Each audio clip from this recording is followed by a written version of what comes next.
Hello friends, आप सभी का एक बार फिर से स्वागत करते हैं हमारे चैनल ज्योति फन ब्लॉग पर। तो आप सब देख रहे हैं दर्द से मोहब्बत भाग 82।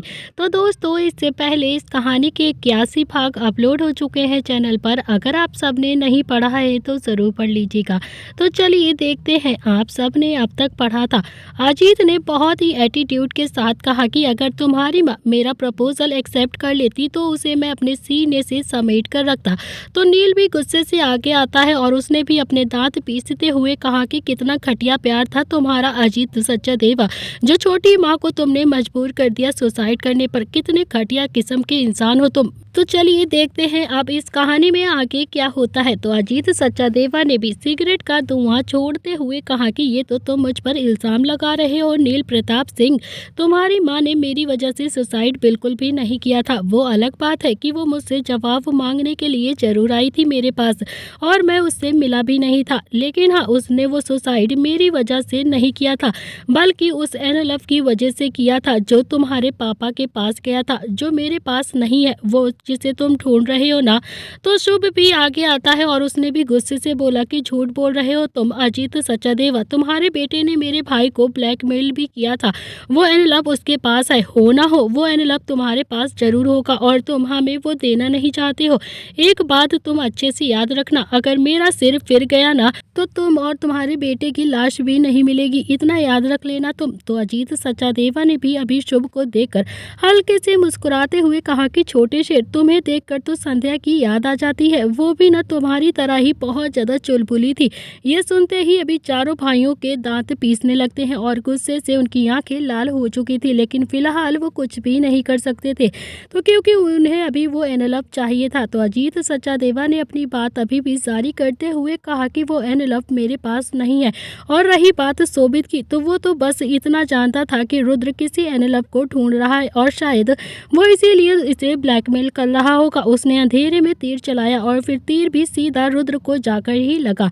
तो एनएलएफ के बारे में अभी शोभित को भी कुछ नहीं पता है। अब तुम चारों यहाँ से जा सकते हो। जो मुझे पता था मैंने बता दिया, इससे पहले कि मेरा दिमाग भी घूम जाए और मैं पुलिस को यहाँ पर बुला लूँ। तुमने जो मेरे शोभित के साथ किया है ना, उसके चलते तो तुम चारों को मैं जिंदा भी छोड़ रहा हूँ। तुम्हें एहसान मानना चाहिए मेरा कि मैंने अभी तक तुम सबका कुछ नहीं किया है। तो शुभ भी अभी आगे आए और फिर गुस्से से बोलता है कि तुम्हारे शोभित ने जो मेरे पिकाचू के साथ किया है ना, उसके चलते मैंने उसे जिंदा छोड़ दिया है, नहीं तो मेरा बस चलता तो उसे जिंदा गाड़ देता। आपको भी मेरा एहसान मानना चाहिए। लेकिन हाँ, अगली बार वो मेरे पिकाचू के आसपास भी दिख गया ना तो अपने बेटे को पिंडदान देने के लिए तैयार ही रहना तुम। तो चारों भी गुस्से से वहां से जाने लगते हैं, लेकिन फिर नील एकदम से रुक गया और पलटकर अजीत सचदेवा को देखते हुए उसके पास आया और फिर थोड़ा सा नॉर्मल होता हुआ बोलता है कि अगर आपने सच में छोटी माँ से थोड़ा सा भी प्यार किया हो कभी तो प्लीज हमें ये बता दीजिए कि वो एनएलएफ किसके पास है और अभी कहाँ पर है। तो अजीत ने भी नील का थोड़ा सा मजाक उड़ाते हुए कहा कि क्या क्या बात है, तुम तो सच में बिल्कुल संजय की टू कॉपी हो। टू कॉपी सिचुएशन को हैंडल करना अच्छे से जानते हो। चलो, तुम इतने प्यार से मुझसे पूछ रहे हो तो मैं ये बता ही देता हूँ। तो ये सुनकर अभी तीनों भाई मुड़कर नील के पास आकर खड़े हो जाते हैं और हैरानी से अजीत को देखने लगते हैं और अजीत के बोलने का इंतजार करने लगते हैं। तो अजीत ने सचदेवा ने भी अब थोड़ा सा हल्का सा मुस्कुराकर कहा कि जिस पर तुम चारों बहुत ज्यादा भरोसा करते हो ना, उसके पास है। चारों फिर से अभी अजीत सचदेवा का चेहरा देखने लगते हैं और काफी ज्यादा हैरान थे।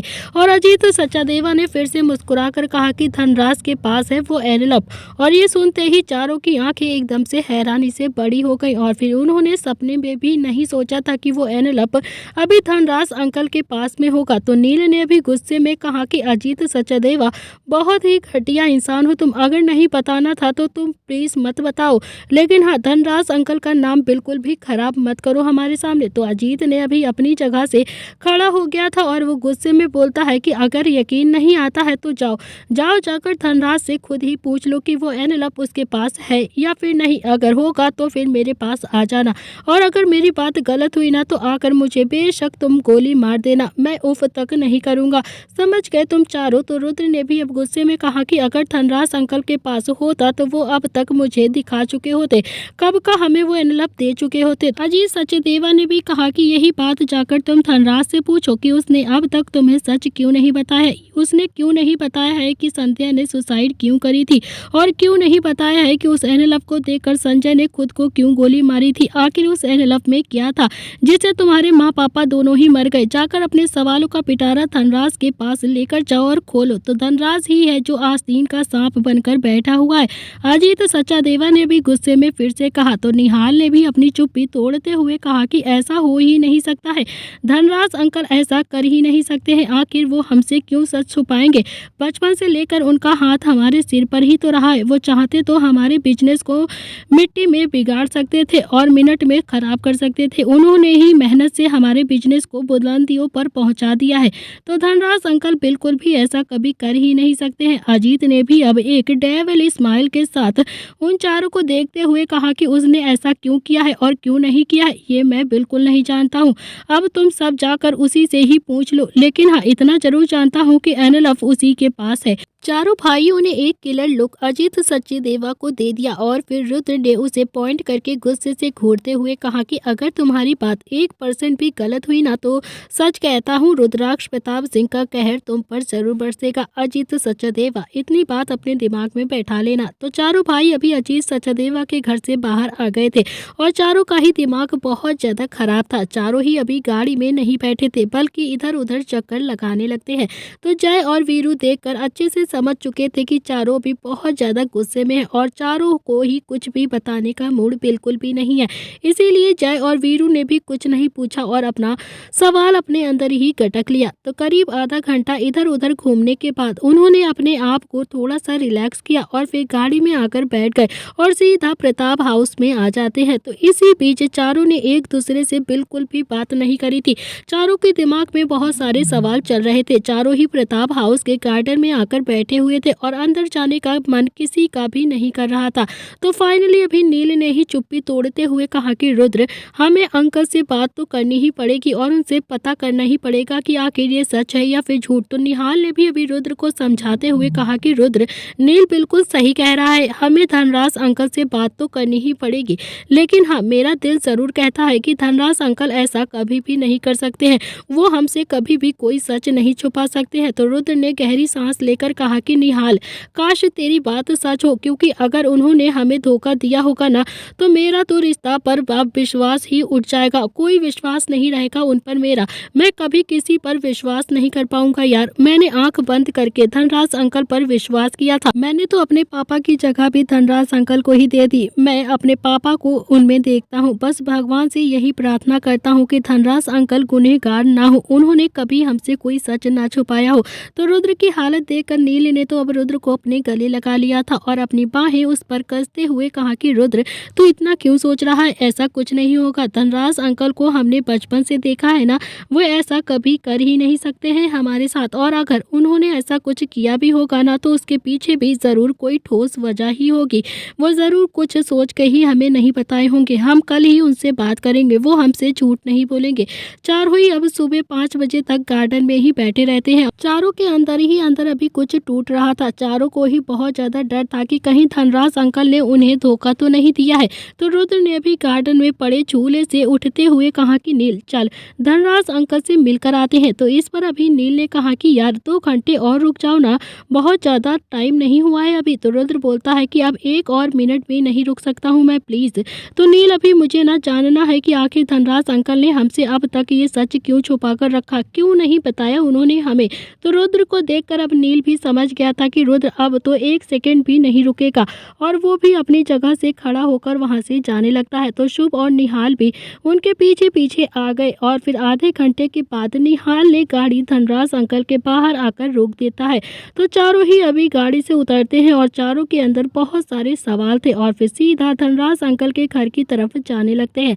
लेकिन उनका एक एक कदम अभी बहुत मुश्किलों से बढ़ रहा था। दोनों को बहुत ज्यादा डर भी था। नील और रुद्र काफी ज्यादा ज़्यादा डर रहे थे कहीं वो अपने धनराज अंकल को खो ना दे।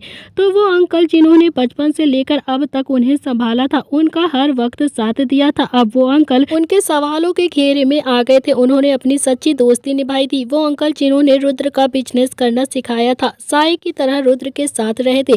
तीनों भाइयों के अंदर तो अभी बेल बजाने की भी हिम्मत नहीं हो रही थी कि तभी निहाल ने थोड़ा सा हिम्मत करके आगे बढ़कर बेल बजा दी, लेकिन किसी ने भी अभी तक गेट नहीं खोला था। तो तीनों भी 4 से 5 बार बेल बजाने के बाद आखिर धनराज जी ने खुद ही बाहर आकर गेट को खोल दिया था। तो धनराज जी ने जब चारों भाइयों को देखा तो उनके माथे पर अभी सिकन आ गई थी और उन्होंने थोड़ा सा फिक्र करते हुए पूछा कि तुम सब यहाँ पर क्या हुआ, कोई बात है क्या, तुम चारों यहाँ पर क्या कर रहे हो? आखिर अंकल आंटी की तबीयत तो ठीक है ना? इतना सुबह सुबह कोई परेशानी है क्या, कोई प्रॉब्लम है क्या? जल्दी से बताओ, आओ जल्दी से चारों अंदर आओ। तो धनराज जी अभी बहुत सारे सवाल कर रहे थे उनसे और चारों को लेकर अंदर आ गए थे और फिर चारों ही अभी बेचैन से होकर सोफे पर बैठ गए थे। तभी धनराज अंकल की वाइफ वहीं पर आ गई और फिर चारों को देखकर बोलती हैं कि क्या हुआ बच्चों, कोई दिक्कत है क्या? तुम चारों यहाँ पर सुबह सुबह हमारे घर पर आ गए, कोई परेशानी है क्या? अंकल आंटी से झगड़ा तो नहीं हुआ है ना? तो नील ने भी थोड़ा सा हिम्मत करते हुए कहा कि आंटी आप अंदर जाइए, हमें अंकल से बहुत ज़रूरी बात करनी है अकेले में।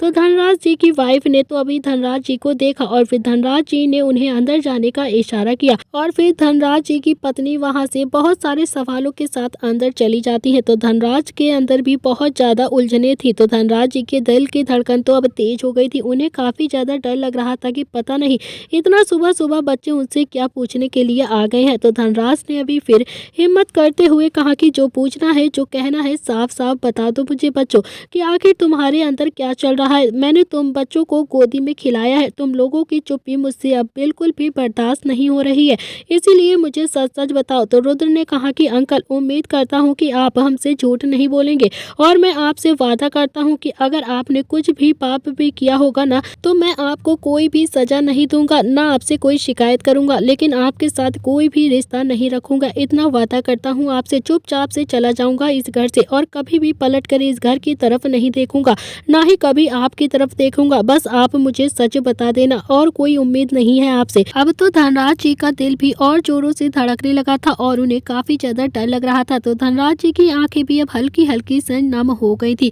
वो भी बोलते हैं कि रुद्र प्लीज पहेलियां मत बुझाओ, तुम जो भी पूछना चाहते हो साफ साफ पूछ लो, मुझे बहुत ज्यादा डर लग रहा है तुम्हारे ऐसे सवालों से। तुम्हारे धनराज अंकल जी ने अपने भगवान की कसम खाकर कहते हैं कि उन्होंने कभी भी प्रताप फैमिली के साथ कुछ भी गलत नहीं किया है, ना ही कभी कोई गलत भावना रखी है, लेकिन तुम्हारा चेहरा देखकर मुझे ऐसा लग रहा है कि तुम्हें किसी ने जरूर मेरे खिलाफ भड़का दिया है और तुम उसी का जवाब लेने के लिए मेरे पास आए हो, इसीलिए तुम बेझिझक होकर जो भी पूछना चाहते हो पूछ लो, मैं कभी भी तुमसे झूठ नहीं बोलूंगा। तो रुद्र अभी अपने इमोशंस को काबू करके अपनी जगह से खड़ा होता है और फिर धनराज जी के पैरों के पास आकर बैठता हुआ बोलता है कि अंकल मैंने आपको अपने पापा की जगह दी है, आप पर बहुत ज्यादा विश्वास किया है, आपको अपना भगवान माना है, तो आपने मुझसे झूठ क्यों बोला? आपने हमें क्यों नहीं बताया है कि पापा ने सुसाइड क्यों की थी, आखिर क्या वजह थी उनके सुसाइड करने की? और ये सुनते ही धनराज जी का चेहरा एकदम से पीला पड़ गया। तो धनराज जी ने कहा कि रुको मत रुद्र प्लीज, बोलते रहो तुम, आज मैं अजीत के सारे पन्ने खोल कर रख दूंगा तुम्हारे सामने, तुमसे कुछ भी नहीं छुपाऊंगा मैं। रुद्र ने भी आगे कहा कि जिस दिन पापा ने खुद को गोली मारी थी ना, उस दिन एक पार्सल आया था घर पर और पापा ने वो पार्सल अपनी आंखों से देखा था और फिर वो अपने कमरे में जाकर खुद को गोली मार लेते हैं। मुझे ये सच जानना है आपसे, आखिर उस पार्सल में क्या था? और आप जानते हैं कि उस पार्सल में क्या था, लेकिन आपने कभी भी हमें कुछ नहीं बताया उस पार्सल के बारे में। मानता हूँ कि मुझे बहुत ज़्यादा गुस्सा आता था और इसीलिए आप मुझसे बहुत सारी बातें नहीं करते थे, लेकिन आप ये बातें तो नील को भी बता सकते थे ना कि आखिर हमारे पापा ने सुसाइड क्यों किया था। आपने नील से भी बहुत कुछ छुपाया है, अब आप हमें वो एनवलप दीजिए और ये बताइए कि आपने वो एनवलप हमसे क्यों छुपा कर रखा और हमें क्यों सच नहीं बताया आज तक कि पापा की मौत की असली वजह आपने हमसे क्यों छुपाई? आपने क्यों नहीं बताया हमें इस एनवलप की वजह से माँ की मौत भी हुई थी, लेकिन आपने कभी भी हमें कोई सच्चाई से रूबरू नहीं करवाया, ना ही कभी उस तक पहुँचने दिया। आखिर क्या वजह थी? अंकल मैं आज जवाब सुनकर ही जाऊंगा आपके पास से। तो रुद्र की बात सुनकर अभी धनराज जी की आंखों में ठहरे हुए आंसू बाहर आ जाते हैं। तो धनराज जी ने कहा कि रुद्र मेरे भगवान गवाह है, मैंने कभी भी तुम्हें अपने बेटे से कम नहीं समझा है, मैं हमेशा तुम्हें अपना बेटा ही मानता आया हूँ। अगर मैंने तुमसे कुछ भी छुपाया है ना तो उसकी एक ठोस वजह ज़रूर होगी। अगर मैंने वो एनवेलप तुमसे छुपाया है तो उसका भी बहुत बड़ा रीज़न है। वो ऐसा एनवेलप है जो तुम बच्चों को दिखाने लायक ही नहीं है और बहुत ही घिनौना काम है उसमें। अब नील भी आगे आता है और फिर धनराज जी के पैरों के पास बैठता हुआ बोलता है कि अंकल प्लीज़ उसमें जो कुछ भी है ना हमें दिखा दीजिए आप प्लीज़। संजय प्रताप सिंह के बच्चे इतने तो मजबूत हैं ही कि वो कुछ भी देखकर कमज़ोर नहीं पड़ेंगे। आप हम पर भरोसा तो करिए। तो जो कुछ भी है ना आप प्लीज़ हमें बता दीजिए। तो धनराज जी ने भी कहा कि तुम चारों शायद वो बात सुन लोगे, लेकिन मेरी ज़ुबान से वो बात बताने से इनकार करती है। मैं वो बात अपनी ज़ुबान से नहीं बता पाऊँगा। मैं नहीं बता पाऊँगा कि आखिर उस एनवेलप में क्या था। मैं नहीं चाहता हूँ कि वो एनवेलप तुम बच्चे लोग देखो। छुपाने के बाद भी संध्या ने उस एनवेलप को देख लिया था और फिर खुद को उसने फांसी लगा ली थी। तो शुभ और निहाल भी अब धनराज जी के पास धीरे धीरे से आ गए थे और फिर उनके पास उनके पैरों के पास बैठकर अपने हाथ जोड़कर बोलते हैं कि अंकल प्लीज़ जो भी है ना आप हमें बता दीजिए। नील भैया सच कहते हैं, संजय प्रताप सिंह की औलाद इतनी तो नाजुक नहीं है कि वो कुछ देखकर कमज़ोर पड़ जाएगी। तो धनराज जी ने कहा कि तुम्हारे पापा को पुलिस थाने में ले गए थे तो तुम्हारी माँ का रो रो कर बहुत ज़्यादा बुरा हाल था। वो 2-3 दिन तुम्हारी माँ ने बहुत बुरी तरीके से काटे थे। तुम्हारी माँ को मैंने, आंटी ने और अंकल ने बहुत समझाया था, लेकिन तब भी तुम्हारी माँ समझने के लिए तैयार ही नहीं थी। उसने खाना पानी भी छोड़ दिया था। उसने तो 2-3 दिन खाना पानी भी छोड़ दिया और रो रो कर अपना पूरा बुरा हाल कर लिया था। फाइनली मैं और अंकल ने भाग दौड़ करके संजय की बेल करवा ली थी। संजय भी बहुत ज़्यादा बुझा बुझा सा रहता था। उसे जेल जाने का बहुत सदमा लग गया था। वो किसी से ना बात करता था ना ऑफिस जाता था। फिर एक दिन तुम्हारी माँ मेरे घर पर आई मुझसे बात करने के लिए। तो चलिए देखते हैं फ्लैशबैक। आखिर रुद्र के मम्मी पापा की डेथ कैसे हुई थी और क्या था उस एनवेलप में। संध्या ने कहा कि राज मुझे एक बार सोमनाथ भैया से मिलना है। मैं ना पूछना चाहती हूँ उनसे कि आखिर सोमनाथ भैया ने हमारे साथ ऐसा क्यों किया उन्होंने इतना बड़ा धोखा हमारे साथ। संजय ने तो कुछ नहीं किया ना उनके साथ। उन्होंने तो हमेशा ही सोमनाथ भैया का बिजनेस को बुलंदियों पर पहुंचाया, हमेशा उनका साथ दिया और बिजनेस को आगे बढ़ाए। फिर उन्होंने हमारे साथ ऐसा क्यों किया। तो धनराज ने कहा कि संध्या पागल मत बनो तुम। सोमनाथ मिलने लायक इंसान नहीं है। वो बहुत ही घटिया किस्म का इंसान है। तो तुम उससे मिलकर क्या ही करोगी। मत जाओ उसके पास मिलने। तुम्हें लगता है कि वो तुम्हारी बात को मानेगा और केस को वापस ले लेगा। कभी नहीं लेगा वो केस को वापस। समझने की कोशिश करो संध्या। तुम वापस चली जाओ और उससे कभी भी मिलने की कोशिश भी मत करना। इस वक्त संजय को तुम्हारी सबसे ज्यादा जरूरत है। तुम उसके साथ टाइम स्पेंड करो। संध्या रोती हुई धनराज के सामने हाथ जोड़कर बोलती है कि राज प्लीज एक बार मुझे उनसे मिलवा दो। मैं उनसे बात करना चाहती हूँ। क्या पता वो मेरी बात को मान ले। तो संध्या की बहुत ज्यादा जिद करने पर धनराज को अभी संध्या की बात माननी पड़ी थी और फिर वो उसने अपनी गाड़ी की चाबी उठाई और फिर बाहर आ गया। संध्या भी उसके पीछे पीछे आ गई। तो धनराज अभी संध्या को लेकर सीधा सोमनाथ के ऑफिस में चला गया। तो संध्या और धनराज अभी दोनों ही सोमनाथ के ऑफिस में उसके सामने खड़े हुए थे। संध्या ने सोमनाथ को देखकर अपने हाथ जोड़कर कहा कि भैया क्यों किया आपने ऐसा। आपने संजय को जीते जी ही मार दिया। आखिर क्या कमी रह गई थी उनके काम में। वो तो हमेशा से ही आपका भला चाहते थे। संध्या सोमनाथ के सामने हाथ जोड़कर बोल रही थी और सोमनाथ जो संध्या को गंदी नजरों से निहार रहा था। तो सोमनाथ ने अपने मन ही मन कहा कि अगर तुम धनराज के साथ नहीं आती ना तो आज ही तुम्हारे हुस्न को निचोड़ कर रख देता अभी के अभी। लेकिन हाँ, मैं इसे धनराज को यहाँ से कैसे भेजूं, कैसे हटाऊं इसे यहाँ से। तो सोमनाथ अभी अपने मन में ही सोच रहा था कि उसके कानों में फिर से अभी संध्या की आवाज़ पड़ती है। भैया मैं आपसे कुछ पूछ रही हूँ। आप बोल क्यों नहीं रहे। क्यों किया आपने हमारे साथ, क्यों दिया आपने हमें धोखा।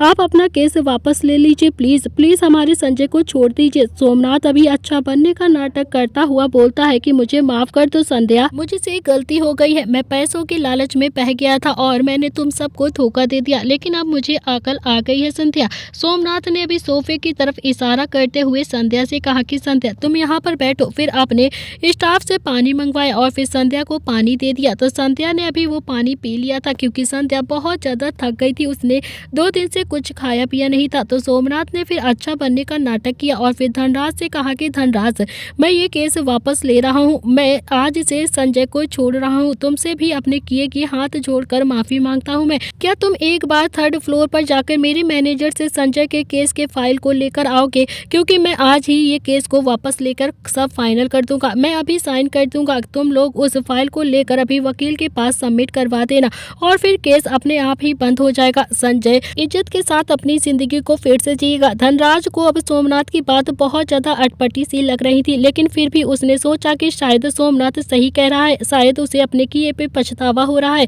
तो धनराज अभी कुछ देर तक वहीं पर खड़ा हुआ सोमनाथ को ही देखता रहता है कि तभी संध्या ने कहा कि राज तुम सोच क्या रहे हो, जाओ जाओ जाकर अपना काम करो और जल्दी से फाइल लेकर आओ। तो धनराज भी अभी ना चाहते हुए उस कैबिन से बाहर चला गया था और तभी संध्या जो धीरे धीरे से बेहोश होने लगी थी, लेकिन सोमनाथ जो संध्या के साथ में ही था, क्योंकि सोमनाथ ने उसके पानी में बेहोशी की दवा मिला दी थी। तो धनराज अभी लिफ्ट तक ही पहुंचा था कि उसने एक स्टाफ से पूछा कि सोमनाथ का मैनेजर कहाँ पर मिलेगा। तो उस स्टाफ ने कहा कि सर मैनेजर की तो आज छुट्टी है, वो आज ऑफिस नहीं आया। तो धनराज को अब जो शक था सोमनाथ पर वो यकीन में बदल चुका था और धनराज जो भागता हुआ केबिन में आता है तो उसने देखा कि संध्या जो अभी सोफे पर बेहोश पड़ी थी और सोमनाथ ने संध्या का आंचल उसके बदन से अलग किया हुआ था। ये देखकर तो धनराज की आंखें फटी की फटी रह गई थी और उसे बहुत ज्यादा गुस्सा आ गया था सोमनाथ पर। वो अंदर आता है और उसने कॉलर पकड़कर सोमनाथ को संध्या के ऊपर से हटाया और फिर खींचकर एक मुक्का उसके मुंह पर जड़ दिया। सोमनाथ जो अभी मुस्कुराता हुआ धनराज को देख रहा था और फिर वो गुस्से से बोलता है कि शर्म नहीं आती है तुम्हें? सोमनाथ कितने घटिया इंसान हो, वो तुम्हें अपना भाई बोलती है और तुम उसके साथ घटिया हरकत पर उतर आए। तो सोमनाथ अभी कुछ तो शर्म करो यार, तुम कितने ज्यादा बेशर्म हो गए हो, कुछ तो रिश्तों का लिहाज करो। तुम इतना सब कुछ करने के बाद भी तुम्हारा पेट नहीं भरा कि तुम इस मासूम सी लड़की की जिंदगी खराब करने के लिए चले थे। तो धनराज को अब सोमनाथ पर बहुत ज्यादा गुस्सा आ रहा था कि वो रुका ही नहीं और वो लगातार अभी सोमनाथ को ही मारता रहा। उसने सोमनाथ को बहुत ज्यादा मारा, इतना मारा कि सोमनाथ के दांत तक टूट गए थे। तो धनराज ने भी अब जी भर कर सोमनाथ को मारा, क्योंकि उसने संध्या को इस हालत में देखा तो उसकी आंखों में खून उतर आया था। उसे बहुत ज्यादा गुस्सा आ गया था और उसकी सारी नसें तन गई थी। संध्या तो उससे संजय की जिंदगी की भीख मांगने के लिए आई थी, उससे वो केस वापस करने के लिए उसके सामने हाथ जोड़कर माफी मांगने आई थी। तो सोमनाथ ने एक बार फिर से अपना घटियापन उसे दिखा ही दिया था। तो सोमनाथ को अभी पिटने के बाद उसने एक कॉलर पकड़कर उसे खींचकर एक चेयर पर बैठाते हुए कहा कि सोमनाथ तुम्हारे जैसा इंसान ही होते हैं जिसकी वजह से लोगों को रिश्ते पर से विश्वास उठ जाता है, लोग जानकर भी विश्वास नहीं कर पाते हैं रिश्ते पर। अरे रावण ने भी तो सीता का पत्नी धर्म खंडित नहीं किया था, लेकिन तुम तो रावण से भी गए गुजरे निकले। तुम तो सीता को अपने हवस का शिकार बनाना चाहते थे। सोमनाथ तुम्हारे किए की सजा एक ना एक दिन तुम्हें जरूर मिलेगी, बहुत ज्यादा पछताओगे तुम, लेकिन हाँ कुछ भी नहीं कर पाओगे और बहुत ज्यादा रोगे तुम। तो सोमनाथ अभी पिट कर अधमरा हो चुका था और वो कुछ भी बोलने की हालत में नहीं बचा था। आज धनराज ने सोमनाथ को सच में बहुत ही बुरी तरीके से मारा था, उसकी हड्डी पसलियां तोड़ दी थी। तो धनराज अभी फिर संध्या के पास आता है और जो अभी बेहोश ही पड़ी हुई थी, तो धनराज ने भी संध्या का आंचल उसके बदन पर लपेटा और फिर तभी उसकी आंखों में आंसू गिर गए। तो धनराज ने भी संध्या को अपनी गोद में उठा लिया और फिर सोमनाथ के ऑफिस से बाहर लेकर आ गया। तो धनराज ने भी संध्या को अपनी गाड़ी में बैठाया और सीधा प्रताप हाउस लेकर आ गया। तब तक संध्या को भी धीरे धीरे होश आ गया था, संध्या भी अब होश में आ चुकी थी। तो संध्या ने भी खुद को अपनी गाड़ी में देखा तो उसने धनराज की तरफ देखते हुए पूछा कि धनराज हम तो सोमनाथ के ऑफिस में गए थे ना? तो धनराज ने कहा था कि हाँ गए थे और उसने हमें मना कर दिया था और उसने वो केस लेने से मना कर दिया, फिर तुम गाड़ी में सो गई। और फिर संध्या का दिमाग इतना ज्यादा खराब होता कि उसने धनराज की बात सच में मान ली थी और फिर गाड़ी से उतरकर सीधा प्रताप हाउस के अंदर चली गई थी। तो संध्या के जाते ही अब धनराज ने गुस्से में अभी स्टीयरिंग पर अपने हाथों को जोर जोर से मारना शुरू कर दिया था और उसके हाथों से धीरे धीरे खून बहने लगा था। आज जो कुछ भी संध्या के साथ हुआ था उसे देखकर धनराज की भी सिर फटा जा रहा था, उसे बहुत ज्यादा गुस्सा आ रहा था। वो चाह कर भी ना तो अब संजय की मदद कर सकता था और ना ही वो संध्या की मदद कर सकता था। वो दोनों को ही टूटता हुआ देख रहा था। वो संजय के साथ अपनी दोस्ती को निभा रहा था और संध्या के साथ उसके सीधेपन का साथ दे रहा था। इसी के साथ फ्लैशबैक एंड होता है। धनराज की आंखों में आंसू आ चुके थे क्योंकि आज पूरे 20 साल के बाद वो मंजर उसने फिर से धनराज की आंखों में आने लगा था जो उसने 20 साल पहले देखा था। तो धनराज अपनी चेयर से खड़ा होता है और एक कमरे के अंदर गया और फिर वो एनवेलप लेकर रुद्र की ओर बढ़ा दिया और बोला कि लो ये देख लो एनवेलप, इसमें जो कुछ भी है तुम अपने आंखों से देख लो। तो रुद्र ने वो एनवेलप देखा तो उसने अभी संध्या और सोमनाथ की कुछ फोटोग्राफ से देखी थी जिसमें संध्या बेहोशी की हालत में सोफे सोफे पर लेटी हुई थी और सोमनाथ बिल्कुल उसके ऊपर लेटा हुआ था।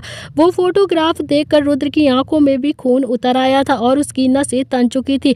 उसे बहुत ज्यादा गुस्सा आ रहा था। रुद्र से वो फोटोग्राफ अभी नील, शुभ और निहाल ने भी देख ली थी लेकर, और उन्हें भी उतना ही ज्यादा गुस्सा आ रहा था जितना कि रुद्र को आ रहा था। वो चारों ये जानते थे कि सोमनाथ एक घटिया इंसान था, लेकिन वो इतना ज्यादा घटिया इंसान था उन्होंने कभी भी नहीं सोचा था। वो ये नहीं जानते थे कि वो इतना भी घटिया इंसान हो सकता है कि किसी के साथ ऐसे भी कर सकता है। उन फोटोग्राफ के साथ एक लेटर भी था, तो रुद्र अभी लेटर को पढ़ने की हालत में नहीं था। तो उस लेटर को अभी नील ने पढ़ा था। उसमें लिखा था कि संजय, तेरी बीवी तुझे बचाने के लिए मेरे साथ बिस्तर पर भी सो गई, लेकिन मैं क्या बताऊं यार, तेरी बीवी कितनी ज्यादा सुंदर है, ऊपर से नीचे तक लेकर तेरी बीवी को भगवान ने क्या ही तराशा है। बहुत ही खूबसूरत है तेरी बीवी, एक बार से तो मन ही नहीं भरा मेरा। मन करता है कि तेरी बीवी रोज मेरे बिस्तर की शोभा ऐसे ही बढ़ाई। सच कहता हूँ संजय, अगर एक और रात तेरी बीवी मेरे साथ बिताएगी तो आधे से ज्यादा बिजनेस तो मैं तेरे नाम ही कर दूंगा। अपनी बीवी से पूछ कर बता देना कि क्या वो एक रात मेरे साथ और बिताना चाहेगी या फिर नहीं। ये पढ़ते पढ़ते नील की आंखों में आंसू आ गए थे और उसे काफी ज्यादा गुस्सा आ रहा था। जैसे जैसे वो लेटर को पढ़ रहा था उसकी आंखों में गुस्सा उतरता जा रहा था। रुद्र की आंखें तो अभी पहले से ही गुस्से से लाल हो चुकी थी, तो शुभ ने भी अपनी मुट्ठियां कस ली थी और उसे निहाल ने भी देखते देखते अभी शुभ का गले लगा लिया था। और फिर धनराज जी की आंखों में फिर से आंसू आ गए थे, तो धनराज जी ने भी अपने भरे हुए गले से उन चारों को देखते हुए कहा कि अब बताओ रुद्र, क्या ये बात मैं तुम्हें बता सकता था? क्या मैं ये बात अपने मुंह से तुम सबको बता सकता था या फिर नहीं? कोई भी बेटा अपनी माँ की ऐसी तस्वीर देख सकता है क्या? बोलो मुझे। तो सोमनाथ ने उस 5 मिनट में के वक्त में तुम्हारी माँ की जिंदगी पूरी की पूरी खराब कर दी थी। संजय को यकीन दिला दिया था कि संध्या उसके साथ ही थी और फिर संजय ने शर्म के मारे खुद ही सुसाइड कर ली थी। कुछ ही दिनों के बाद ये फोटोग्राफ्स तुम्हारी माँ के हाथ भी लग गई थी और तुम्हारी माँ ने भी शर्म के मारे सुसाइड कर ली थी, क्योंकि उसकी तो कोई गलती भी नहीं थी और वो बेगलती ही अपनी जान दे बैठी थी। वो कैसे अपनी सफाई देती कि वो बिल्कुल बेगुनाह है, और ये फोटोग्राफ अगर कोई और देख लेता, इसीलिए मैं उसे लेकर आ गया कि ये फोटोग्राफ किसी और के हाथ में ना लग जाए। तो धनराज जी ने भी रुद्र का हाथ पकड़कर कहा कि रुद्र, आज भी उस दिन को कोसता हूँ मैं जब मैं सिर्फ 5 मिनट के लिए तुम्हारी माँ को उसके कैबिन में छोड़कर आया था। उस 5 मिनट में 2 जिंदगियों की जान ले ली थी, 2 जिंदगियां बर्बाद हो गई थी और फिर उस दिन सब कुछ बर्बाद हो गया था। इस बारे में तुम्हें बताने की मेरे अंदर बिल्कुल भी हिम्मत नहीं थी। तुम ही बताओ कैसे बताता मैं तुमको ये सच, इसीलिए मैंने छुपा कर रखा था इस एनएलएफ को। लेकिन ये जरूर जानता था कि एक ना एक दिन तुम सब मुझसे ये सवाल जरूर करोगे, एक ना एक दिन तुम्हारे सामने सच जरूर आ जाएगा। इसीलिए कभी मैंने इस एनएलएफ को डिस्ट्रॉय भी नहीं किया था, संभाल कर रखा था, ताकि जब तुम सब मुझ पर उंगली उठाओ तब मैं अपनी सफाई में तुम्हें सब कुछ कह सकूं, क्योंकि मैं नहीं चाहता था कि कोई भी मुझ पर उंगली उठाए और मेरा रिश्ता खराब हो जाए। रुद्र की आंखें लाल हो चुकी थी। नील ने भी लेटर साइड में रखा और फिर रुद्र को अपने गले लगा लिया। रुद्र अभी नील को पकड़कर जोर जोर से रोने लगता है। रुद्र को इतना ज्यादा रोता हुआ देखकर शुभ के आंसू भी नहीं रुके और वो भी रोने लगा। तो निहाल अभी शुभ को संभाल रहा था, उसे अपने गले लगाकर उसे समझा रहा था। लेकिन आज तो छोटा शेर सच में बहुत ही ज्यादा अंदर से टूट चुका था।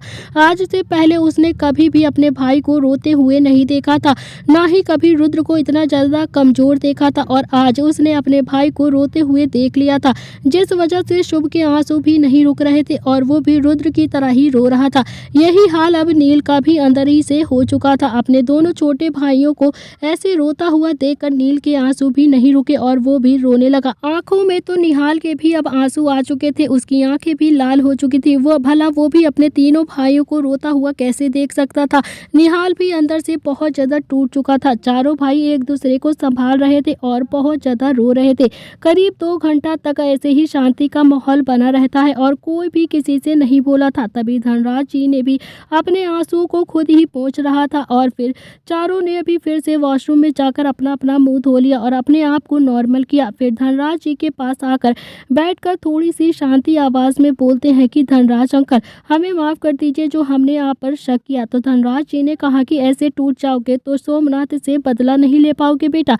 मैंने आज तक तुम्हें कहा है कि सोमनाथ को बर्बाद कर दो, लेकिन आज मैं तुम्हें ये कहता हूँ कि सोमनाथ को तड़पा तड़पा कर मार दो। वो जिंदा रहने के लायक ही नहीं, उससे हर वो चीज छीन लो उसकी जो उसे बहुत ज्यादा प्यारी है, जिसे वो चाहकर भी नहीं खोना चाहता है।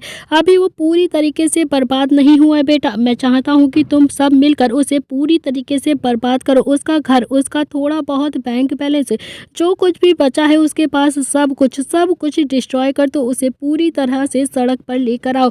मौत से भी बदतर जिंदगी बना दो तुम सब उसकी मिलकर। तो रुद्र ने भी एक गहरी सांस लेकर कहा कि ऐसा ही होगा अंकल, आप परेशान मत हुइए। आप देखना, सोमनाथ को मैंने अगर तड़पा कर ना मारा तो मैं भी संध्या और संजय की औलाद नहीं। मेरा नाम भी रुद्राक्ष प्रताप सिंह नहीं। अब सोमनाथ मेरे हाथों से नहीं बच सकता, कोई नहीं बचा सकता। चारों ही भाई अभी पूरी तरह से अंदर से टूट चुके थे। उनके सिर में भी बहुत तेज से दर्द होने लगता है। तभी धनराज जी की पत्नी अपने कमरे से बाहर आती है और फिर उसने रुद्र के सिर पर अपना हाथ रखकर प्यार से कहा कि कर ली अपने अंकल से बात तुम सब ने, अब तो तुम लोगों की बात खत्म हो गई है ना। तो रुद्र ने भी हाँ में अपनी गर्दन हिला दी। तो धनराज जी की पत्नी ने कहा कि ठीक है, तो चलो अब चारों भाई मिलकर कुछ खा लो। मैं ये बिल्कुल नहीं पूछूंगी कि तुमने अपने अंकल से क्या बात की है या फिर तुम सब यहाँ पर क्यों आए थे, लेकिन हाँ इतना जरूर जानती हूँ कि कुछ भी ऐसा कहा होगा ना जिसकी वजह से तुम चारों भाई रोने लगे हो। और हाँ, तुम बच्चे रोए हो ना,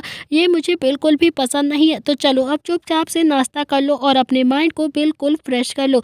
चारों ही अभी धनराज अंकल की पत्नी की बात मानकर सीधा डाइनिंग टेबल एरिया में आते हैं और डाइनिंग टेबल पर के कुर्सियों पर बैठ जाते हैं, नाश्ता करने लगते हैं। और फिर चारों ही नाश्ता नहीं कर रहे थे, बस आंटी का दिल रखने के लिए जैसे तैसे कुछ करके खा रहे थे। तो चारों ने भी जैसे तैसे करके नाश्ता खत्म कर लिया था और फिर अंकल को बाय बोलकर सीधा वहां से चले गए थे। तो चारों का दिमाग अभी इस वक्त पूरी तरह से खराब हो चुका था और वो सोचने लगे थे अब वो अपना बदला कैसे लेंगे सोमनाथ से। तो निहाल अभी ड्राइव कर रहा था और रुद्र शुभ के पीछे बैठा हुआ था और नील जो अभी गाड़ी में आगे बैठा था। चारों के बीच इस वक्त खामोशी थी। तभी नील ने कहा कि रुद्र, जितना शोक मनाना है ना मना लिया है हमने, अब हम वही करेंगे जो उसने हमारे मम्मी पापा के साथ किया था। उसने छोटी माँ को बदनाम किया था ना, तो हम भी उसे बदनाम करेंगे। जो उसने किया है ना ठीक उसी का ही हम उसे परिणाम दिखाएंगे। तो रुद्र अभी कुछ भी नहीं बोलता है, चुपचाप से बस बैठा हुआ कुछ सोच रहा था। तभी अचानक ही निहाल ने गाड़ी प्रताप हाउस के बाहर आकर रोक दी। तो चारों अभी गाड़ी से बाहर उतरते हैं और सीधा स्टडी रूम के अंदर चले जाते हैं। तो दादी ने भी चारों को देखा लेकिन वो कुछ भी नहीं पूछती है क्योंकि चारों के ही मुंह बहुत ज्यादा लटके थे और चारों में ही बहुत ज्यादा उदासी थी। तो दादी ने इस वक्त चारों से कुछ भी पूछना जरूरी नहीं समझा। और थोड़ी देर के बाद स्टडी रूम के बाहर निहाल आता है और फिर दादी को देखकर बोलता है कि दादी, हम बहुत ज़्यादा ज़रूरी काम कर रहे हैं, तो आप प्लीज़ अपनी बहू से कह देना कि हमें कोई भी डिस्टर्ब नहीं करेगा। तो दादी अभी कुछ पूछने की हुई थी कि तभी निहाल ने दादी से कहा कि दादी प्लीज़ आप भी डिस्टर्ब मत करना, नहीं तो सच में रुद्र और नील बहुत ज़्यादा गुस्सा करेंगे। सच में बहुत ज़्यादा ज़रूरी काम कर रहे हैं हम चारों। इतना कहकर अभी निहाल भी स्टडी रूम के अंदर चला जाता है और फिर उसने स्टडी रूम का गेट अंदर से बंद कर दिया। तो स्टडी रूम में अभी शुभ जो लगातार अपने लैपटॉप पर अपनी उंगलियां चला रहा था। शुभ ने अपना पूरा दिमाग पूरी तरह से अपने लैपटॉप पर लगा दिया था। तो नील ने भी शुभ की तरफ देखते हुए कहा कि शुभ, कुछ भी नहीं बचना चाहिए, हर एक फोटो सोशल मीडिया पर होनी चाहिए। सोमनाथ और रूपमती की फोटो हर एक सोशल मीडिया प्लेटफॉर्म पर होनी चाहिए, हर एक पेज पर होनी चाहिए। इधर दूसरी तरफ रुद्र ने किसी को फोन करके कहा कि सोमनाथ के बैंक अकाउंट को हैक कर लो, जितनी भी प्रॉपर्टी है उसके पास, जितने भी शेयर्स हैं, हर कीमत पर खरीद लो, कोई भी चीज उसके पास बचनी नहीं चाहिए। उसे फाइनेंशियली इतना ज्यादा वीक बना दो कि वो अपना 2 BHK फ्लैट भी बेचने पर उतारू हो जाए। उसके पास किसी भी तरीके से उसकी प्रॉपर्टी नहीं होनी चाहिए। मैं सोमनाथ को सड़क पर देखना चाहता हूँ, उसे भीख मांगते हुए देखना चाहता हूँ, तड़पा तड़पा कर मारूंगा मैं सोमनाथ को। करीब 7-8 घंटे स्टडी रूम में बंद होने के बाद चारों भाइयों ने सोमनाथ को अच्छे से ब्लैंक कर दिया था और फिर शाम के वक्त चारों भाई डाइनिंग टेबल पर आ चुके थे। तो दादी ने भी चारों की शक्ल देखी लेकिन कुछ भी उनसे नहीं पूछा। वो अच्छे से जानती थी कि इस वक्त वो चारों किसी न किसी चीज को लेकर बहुत ज्यादा परेशान है और अगर वो कुछ भी उनसे पूछेंगी तो उसे उल्टे सीधे जवाब ही वो सब देंगे। तो अभी अवनी नील से कुछ बोलने को हुई थी कि तभी दादी ने उसका हाथ पकड़कर उसे चुप करा दिया और बोला कि अभी इससे कुछ भी मत पूछो। तो खाना खाने के बाद ही अभी रुद्र जो सिटिंग एरिया में आकर बैठा हुआ था और फिर उसने रिमोट उठाकर टीवी चलाया और फिर टीवी में न्यूज आ रही थी। Famous business tycoon Somnath Rathore के नाजायज संबंध रूपमती के साथ। ये देखिए ताजा तस्वीरें सोमनाथ और उसकी गर्लफ्रेंड की, उसमें सोमनाथ राठौड़ और रूपमती की कुछ आप जाने की फोटोज थी, जिस पर पूरी तरह से अब न्यूज एंकर से सवाल जवाब कर रहे थे। ये न्यूज देखकर तो दादा दादी दोनों ही काफी ज्यादा हैरान हो गए थे, जबकि रुद्र और नील के चेहरे पर हल्की हल्की सी मुस्कुराहट आ गई थी। रुद्र ने जल्दी से अभी दूसरे चैनल को चेंज किया, उसमें भी अभी यही हेडलाइंस चल रही थी, जिसमें सोमनाथ राठौड़ जो एक फेमस बिजनेस टाइकून है, उसके बहुत सारी औरतों के साथ नाजायज संबंध है, उसने बहुत सारी औरतों की जिंदगियां खराब करी हैं। यही हेडलाइंस अभी हर एक चैनल पर चल रही थी। उसमें से एक औरत अनाथ आश्रम की हेड रूपमती भी है। रूपमती इस वक्त कहां पर है? आखिर रूपमती के साथ सोमनाथ के कैसे संबंध है, किसी को भी कुछ नहीं पता। हो सकता है सोमनाथ ने रूपमती का कत्ल भी कर दिया हो, क्योंकि रूपमती सोमनाथ को ब्लैकमेल करती थी। ये न्यूज देखकर तो शुभ और निहाल के चेहरे पर भी हल्की हल्की मुस्कुराहट आ गई थी, क्योंकि ये न्यूज तो शुभ ने अपनी तरफ से छपवाई थी कि आखिर रूपमती का कत्ल किसने किया है। रुद्र ने अभी जानबूझकर तीसरा न्यूज चैनल लगाया, उस पर भी अभी लगातार बस यही न्यूज चल रही थी। सोमनाथ की बीवी ने सोमनाथ से डाइवोर्स मांगा है, बहुत ही जल्द सोमनाथ जाने वाला है जेल। तो चारों भाई अभी उस चैनल को देखकर बहुत ज्यादा खुश हो रहे थे, लेकिन दादी जो काफी ज्यादा हैरानी से उन चारों भाइयों को ही देख रही थी कि तभी दिग्विजय सिंह का भी यही हाल था जो दादी का था। एक बार वो उस न्यूज चैनल को देखते और फिर एक बार उन चारों भाइयों को देखते जो अभी मुस्कुरा कर टीवियों को देख रहे थे।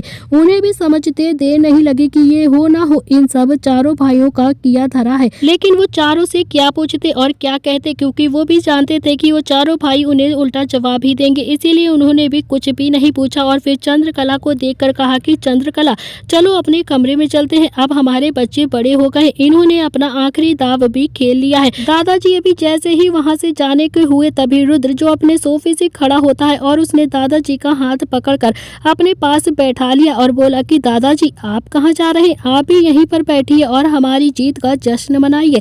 तभी शुभ भी दादाजी के पास आया और फिर उनकी थाई पर अपना सिर लेट गया और फिर बिल्कुल एक बच्चे की तरह फिर से बोलता है कि दादाजी दादी तो रोज ही प्यार करती हैं आपसे, आज आप थोड़ा सा प्यार हमें भी कर लीजिए ना। तो दादाजी ने अभी शुभ की बात सुनी तो वो थोड़ा सा इमोशनल हो गए थे और फिर तभी नील भी आकर उनके पैरों के पास में बैठ जाता है।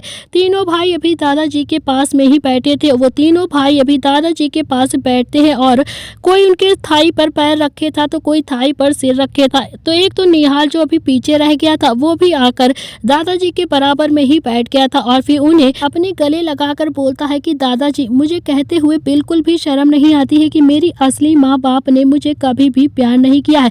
मुझे तो आपने जितना प्यार किया है उतना किसी ने प्यार ही नहीं किया। माँ तो मुझे प्यार करने से पहले ही दुनिया से चल बसी थी और पापा उन्हें तो जैसे मेरी परवाह ही नहीं थी। मुझे जितना भी प्यार मिला है ना बस इसी घर से मिला है, दादी से और आपसे ही मिला है। आपका प्यार मिला है, दादी का प्यार मिला है और रुद्र जैसा भाई मिला है। तो मुझे भी अब प्यार की जरूरत नहीं है, मुझ पर ना अपना थोड़ा सा प्यार लौटा दीजिए प्लीज, मैं भी आपके पोते जैसा ही तो हूँ। चारों को ऐसे अपने पास देखकर अब दादाजी की तो आंखें अभी नम हो चुकी थी, उन्हें बहुत ज्यादा इमोशनल भी हो रहे थे और बहुत ज्यादा खुशी भी हो रही थी। तभी दादाजी ने निहाल के सिर पर अपना हाथ रखकर कहा कि तू तो मेरे पोतों से भी ज्यादा बढ़कर है, आखिर तू तो मेरा पोता भी है और मेरा जमाई भी है। तुझे प्यार की क्या ही कमी दूंगा मैं, तुझे तो मैं सबसे ज्यादा प्यार करता हूँ और हमेशा करता रहूंगा। और ऐसा नहीं है निहाल कि मैं अपने पोतों से प्यार नहीं करता, मैं अपने पोतों से भी बहुत ज्यादा प्यार करता हूँ और तुझ पर भी अपना प्यार जरूर लौटाऊंगा। मैं तुम सबसे बहुत ज्यादा प्यार करता हूँ। लेकिन वैसे आज तुम सबको हो क्या गया है, इतना ज्यादा प्यार अपने दादाजी के पास आकर क्यों, कोई खास वजह है क्या? तो रुद्र ने अपना सिर दादाजी के घुटनों पर रखकर कहा कि कुछ नहीं दादाजी, बस आप भी प्यार कीजिए और बहुत सारा प्यार कीजिए हमें, इतना कि पापा मम्मी की याद भी ना आए हम सबको, हम सब आपके प्यार में डूब जाना चाहते हैं। तो दादाजी अभी बहुत ही इमोशनल होकर उसे देख रहे थे। दिग्विजय सिंह जी को समझते देर नहीं लगी कि इन सब को संजय और संध्या की याद आ रही है। उन्होंने रुद्र के सिर पर अपना हाथ फेर कर कहा कि बेटा कुछ भी सोचने की जरूरत नहीं है और कुछ यादें कभी भी ना पीछा नहीं छोड़ती हैं। रुद्र अभी उन यादों के साथ ही जीना पड़ता है, कभी कभी हमें कुछ यादें ऐसी मिलती है जिन्हें हम कभी नहीं भुला सकते। रुद्र ने कहा कि मीठी यादों को सहारे तो हम जी लेते हैं, लेकिन जो कुछ कड़वी यादें होती हैं उनका क्या, जो हमारे दिल से कभी जा ही नहीं सकती हैं दादाजी। क्या हम वक्त को पीछे नहीं कर सकते हैं? क्या हम उन कड़वी यादों को हमेशा से अपने दिल से नहीं हटा सकते? क्या हम उस वक्त से लड़ नहीं सकते? क्या हम वक्त को अपने मुट्ठी में नहीं कर सकते दादाजी? दादाजी। तो दादाजी ने अभी रुद्र की तरफ देखते हुए कहा कि भला वक्त को कभी भी कोई पकड़ पाया है क्या बेटा? वक्त की रफ्तार तो किसी के हाथ में नहीं आती है। वक्त के साथ साथ जिंदगियां बर्बाद हो जाती है, वो तो अपनी ही रफ्तार से चलता रहता है। मानता हूँ रुद्र, कड़वी यादों को मिटाया नहीं जा सकता है, बहुत मुश्किल होता है हमें अपनी कड़वी यादों को मिटाना, लेकिन कड़वी यादों की जगह तो मीठी यादों को भी तो अपनी जहन में ले आ सकते हैं ना। उनके सहारे तो हम अपनी जिंदगी जी सकते हैं ना। आज चारों भाई बहुत ही ज्यादा रोए थे, फिर भी उनका मन भी अभी भी कर रहा था कि वो और भी ज्यादा रोए, लेकिन जैसे तैसे अभी खुद को रोने से रोक रहे थे। तो दादाजी भी अब बहुत ज्यादा इमोशनल हो गए थे। तो दादी भी आकर अब सोफे पर बैठ गई और फिर नील के सिर पर अपना हाथ फेर कर बोलती है कि नील, क्यों खुद को रोक रहे हो? तुम सब रो, जितना चाहते हो उतना रो लो। रोना चाहते हो तो तुम चारों भाई मिलकर अभी रो सकते हो। तुम चारों भाई मुझे बताओगे नहीं तो क्या? मुझे कुछ पता नहीं चलेगा। मैं अच्छे से जानती हूँ तुम चारों भाइयों के दिल की बात को। इतना तो जानती हूँ कि तुम चारों को सोमनाथ का कुछ तो बुरा किया हुआ पता चल गया है, जिसकी वजह से तुम चारों भाई आज बहुत ज्यादा इमोशनल हो, जिस वजह से तुम चारों की ये हालत भी हो गई है। तो नील ने भी अब अपना सिर दादी की गोद में रख लिया था और फिर उन्हें कसकर पकड़ लिया था। और नील आज बहुत ज्यादा इमोशनल हो गया था, क्योंकि नील कभी भी इतना इमोशनल नहीं होता था। तो दादाजी को भी आंखें अब नम हो चुकी थी और दादी की भी ना की। तो दादाजी ने भी फिर से कहा कि चंद्रकला, ठीक कह रही हो तुम, अगर दिल में कोई दुख है तो तुम सब रो लो, लेकिन अपना दर्द बाहर निकाल दो। जितना चाहते हो उतना रो, मगर अपना सारा दर्द बाहर निकाल दो, वरना दर्द अगर नासुर बन जाएगा ना, और फिर उसका इलाज मुश्किल हो जाएगा और हमें बहुत ज्यादा तकलीफ होगी उससे। अब तो शुभ से भी रुका नहीं गया, वो भी थोड़ा सा कड़ा हुआ और फिर उसने दादाजी को गले लगाकर फूट फूट कर रोने लगता है। तो शुभ को अभी ऐसा रोता हुआ देखकर अब किसी से भी रुका नहीं गया। वो भी चारों भाई मिलकर ढेर सारा रोने लगते हैं और बहुत ज्यादा रो रो कर अपने आंसू बाहर निकाल रहे थे। तो दादाजी ने अभी सबसे पहले शुभ को खुद के गले लगाकर रोता हुआ देखा, तो उनकी आंखों में भी अब पानी आ गया था।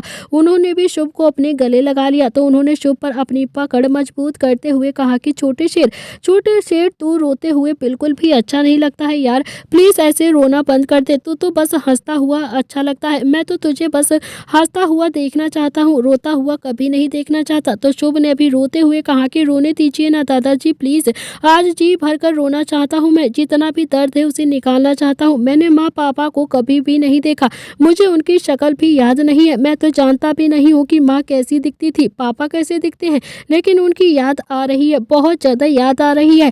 तो दादी ने अपना एक हाथ रुद्र की तरफ बढ़ाया और फिर रुद्र भी आकर दादी के गले लगकर जोर जोर से रोने लगता है। एक तरफ दादी रुद्र और नील को संभाल रही थी और वहीं दूसरी तरफ निहाल को और शुभ को दादाजी संभालने की कोशिश कर रहे थे। आज बहुत ज़्यादा सब रो रहे थे और बहुत ज़्यादा इमोशनल का माहौल बन चुका था। नव्या, किट्टू, दिशा और अवनी चारों ही अभी उन सबको रोता हुआ देख रही थी। उन्हें भी कुछ समझ में नहीं आ रहा था आखिर वो चारों को आज हो क्या गया था और वो चारों ही मिलकर आज इतना ज़्यादा रो क्यों रहे थे। फिर वो भी धीरे धीरे अपने पतियों को रोता हुआ देख कैसे सकती थी। तो नव्या से भी रुका नहीं गया, उसने भी अपने आंसुओं को पोंछा और सीधा नील के पास आकर बोलती है कि क्या हुआ है भैया, आप इतना ज़्यादा रो क्यों रहे हो? मुझे नहीं अच्छा लग रहा आपको ऐसे रोता हुआ देखकर। तो नील ने भी खुद को संभाला और फिर सोफे पर बैठ गया। तो नव्या भी अभी नील के पास आकर सोफे पर बैठ जाती है और फिर उसने कसकर नील को अपने गले लगा लिया था। तो नील ने अभी नव्या के बालों को चूमकर धीरे से कहा, कुछ नहीं हुआ है नव्या, कुछ भी नहीं हुआ है, तुम सब बेकार में ही परेशान हो रहे हो, हम तो बस आज बहुत ज़्यादा खुश थे, बस इसीलिए खुशी के आंसू निकल रहे थे, बस थोड़ा सा दिल भर गया था इसीलिए हम चारों रो रहे थे और कुछ भी नहीं है, तुम सब प्लीज परेशान मत हो। तो नव्या ने कहा कि नील भैया आप ना रोते हो तो मुझे बिल्कुल भी अच्छा नहीं लगता है, प्लीज आप रोना बंद कर दीजिए, मुझे भी बहुत ज्यादा रोना आता है जब मैं आपको रोता हुआ देखती हूँ। और कहते कहते नव्या भी फिर से रोने लगती है। तो नील ने भी नव्या का सिर अपनी गोद में रखा और फिर उसे हल्के हल्के से थपकी देकर कहा कि तू मुझे बहुत ज्यादा प्यार करती है ना नव्या। नव्या ने भी हाँ में अपनी गर्दन हिलाकर कहा कि हाँ भैया बहुत ज्यादा प्यार करती हूँ मैं आपसे, आपको अगर कुछ भी होता है ना तो मेरी जान निकल जाती है, मुझे बिल्कुल भी अच्छा नहीं लगता है। और थोड़ी देर तक दादा दादी सबको ऐसे ही संभालते रहते हैं और करीब 2 घंटे तक एक दूसरे को संभालने के बाद दादी ने कहा कि अब जाकर सो जाओ, तुम सब अपने अपने कमरे में, थक गए होगे ना। तो रुद्र ने अपनी बाहें दादी पर कसते हुए कहा कि दादी, मैं आज आपके पास ही सोऊंगा, मैं आज अपने कमरे में नहीं सोऊंगा, आपके साथ ही सोऊंगा। इस पर अभी शुभ ने भी अपने आंसू को पोंछा और फिर दादाजी को अपने गले लगाकर कहा कि मैं भी आपके पास में ही सोऊंगा, मैं भी अपने कमरे में नहीं सोने वाला। तो नीर ने भी कहा कि दादी, मैं भी आपके पास में ही सोऊंगा, मैं भी अपने कमरे में नहीं सोऊंगा। तो दादी ने भी फिर से अपने सिर पर हाथ मारकर कहा कि हे प्रभु, आज तो तुम सब बच्चे बन गए हो, क्या करूं मैं तुम चारों का, कहाँ लेकर जाऊं मैं तुम्हें, मैं किस किस को सुलाऊंगी अपने पास। तो दादी ने अभी फिर एक सर्वेंट को देखकर कहा कि पिछली बार की तरह यहीं पर गद्दे बिछा दो, हम सब आज यहाँ हॉल में ही सोएंगे, कोई अपने कमरे में नहीं सोएगा। फिर रुद्र और शुभ को देखकर कहा कि और अगर तुम सब सुबह उठने के बाद मुझे पता चला कि तुम सब अपनी अपनी बीवियों के पास उठ उठ कर अपने कमरे में चले गए हो ना, तो फिर देखना तुम्हें डंडों से मारूंगी, इतना मारूंगी कि हाथ पैर तोड़कर रख दूंगी। यह सुनकर तो अभी सबके चेहरे पर मुस्कुराहट आ गई थी। तो दादी की बात सुनकर अभी सबके चेहरे पर मुस्कुराहट आ गई थी और सबका मन थोड़ा सा हल्का हो चुका था। तो दोस्तों, इसी के साथ इस कहानी का आज का ये एपिसोड यहाँ पर समाप्त हो रहा है। आखिर रुद्र को पता चल गया उसके माँ पापा की डेथ की असली वजह। तो क्या रुद्र और चारों भाई मिलकर क्या अब सोमनाथ को कर देंगे बर्बाद, या फिर सोमनाथ करेगा कोई एक नई चाल। तो दोस्तों, इसी के साथ इस कहानी का आज का एपिसोड आपको कैसा लगा, प्लीज लाइक शेयर सब्सक्राइब करके कमेंट में जरूर बताइएगा। आज के लिए इतना ही, मिलते हैं इस कहानी के अगले भाग में।